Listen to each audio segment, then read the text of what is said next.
We are voluntarily handing over the most defining trait of the human species, our ability to think critically, straight to an algorithm. I'd argue we aren't handing it over at all. We are upgrading it. Welcome to The Thought Experiment.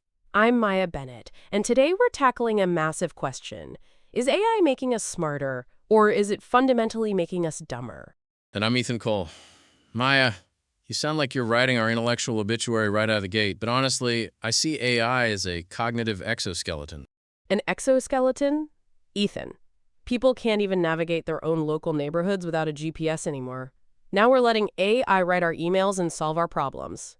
Right, because memorizing street names isn't the pinnacle of human intelligence. Offloading rote tasks frees up our brains for actual high-level problem solving.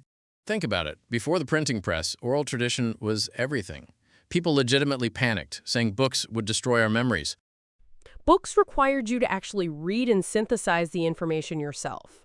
AI just hands you the final synthesized product with zero mental friction.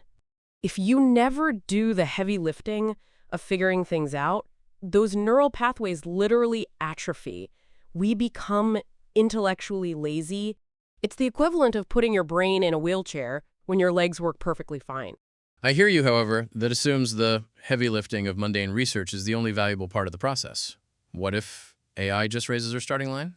If an AI gives me a baseline draft or a summary of complex data, I don't stop thinking. I edit, I critique, I elevate it. It becomes a sparring partner. Maybe you do, Ethan, but let's be realistic about human nature. Most people will take the first confident answer the bot spits out and accept it as gospel. And what happens when that answer is wrong or completely hallucinated? We are losing our critical thinking filters because the machine sounds so authoritative. That is exactly the friction we need, though. That's exactly why adapting to AI makes us smarter. The new essential human skill isn't memorization, it's verification and critical inquiry. We transition from being answer providers to question askers. Knowing how to prompt, challenge, and interrogate an AI requires deep intelligence. I'd love to hear what our listeners think about this. Are you finding yourselves outsourcing your critical thinking? Drop your take in the comments right now. Yes, definitely let us know. But Maya, consider the democratization of knowledge. Someone with a brilliant concept but poor writing skills can now communicate perfectly. Well, communicating perfectly and communicating authentically are two very different things. We're getting flooded with a sea of average, AI-generated mediocrity. When every essay, email, and creative project sounds like it was written by the same polite corporate robot, we lose the human edge. That's a fair point, but it just means true human creativity will become even more valuable. AI handles the mundane boilerplate, we handle the genius. Think about modern coding. Developers aren't writing basic syntax from scratch anymore. They are architecting entire complex systems because AI does the typing. And what happens when the foundation cracks? Okay, so what happens to the junior developers? If AI does all the beginner work, how does anyone ever put in the hours to become an expert architect? That's an interesting challenge. But I'd argue the learning curve just changes shape. They learn by curating, reviewing, and managing AI outputs from day one. Managing an output isn't the same as understanding the foundation.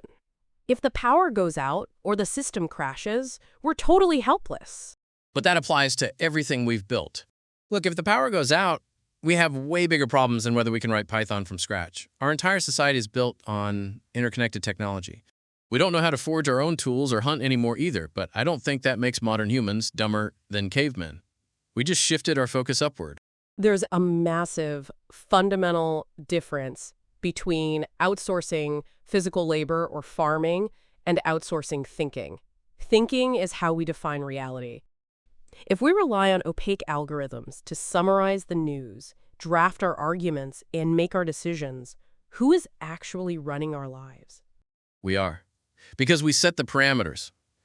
AI is ultimately a mirror reflecting human knowledge back at us, just scaled up and synthesized. If you ask it a lazy question, you get a lazy answer. If you push it, interrogate the logic, and combine diverse concepts, you get brilliance. So essentially, you're saying, A, I will just rapidly widen the intelligence gap, the curious get smarter, and the intellectually lazy get much, much dumber. Exactly. It's a massive amplifier. It doesn't inherently make society dumber. It just brutally reveals who is willing to put in the effort to be a director rather than a drone. That is a terrifying thought. I suppose I can concede that point. As a tool, it has immense potential to elevate us. I just worry that the path of least resistance is far too tempting for most. It is undeniably tempting, which is exactly why conversations like this are so vital. We have to actively choose how we integrate this tech into our minds. Agreed. We need to consciously use it to push our boundaries, not replace our foundational skills and critical thought. What do you guys think? Is AI your ultimate creative sparring partner, or are you starting to feel the cognitive atrophy? Let us know in the comments below. We really want to read your perspectives. Thank you so much for joining us for this episode of The Thought Experiment. Your engagement makes these deep dives possible. Yes, a massive thank you for watching and listening. If you enjoyed this debate, please hit that like button, subscribe to the channel, and share it with someone who needs to hear it. Keep questioning, keep thinking for yourself, and we'll see you in the next one.